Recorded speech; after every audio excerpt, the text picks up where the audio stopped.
Fire is essential for survival. It provides warmth, light, protection, and the ability to cook food. Fire requires three elements: heat, fuel, and oxygen. Removing any one of these will stop combustion. Tinder is the most important starting material. It must be dry, light, and easy to ignite.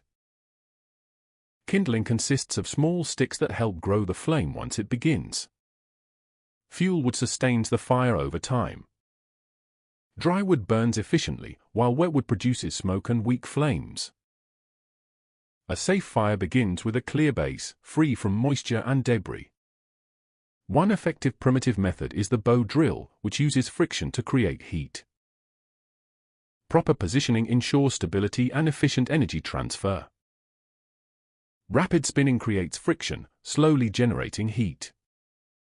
Smoke indicates the wood is heating and breaking down into fine particles.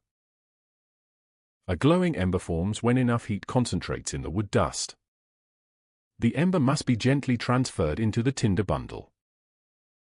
Controlled airflow feeds oxygen, allowing the ember to grow. The ember transforms into flame when heat and oxygen combine. Kindling is added gradually to strengthen the fire. As the fire grows, it produces more heat and stability. Larger fuel logs maintain the fire for longer periods. Airflow is essential. Proper spacing allows oxygen to feed the flames. Too much fuel can suffocate the fire, while too little cannot sustain it. A balanced fire burns steadily and efficiently. Fire provides heat, safe food, clean water, and protection. A fire must always be extinguished completely to prevent danger. Mastering fire requires understanding each step, from spark to sustained flame.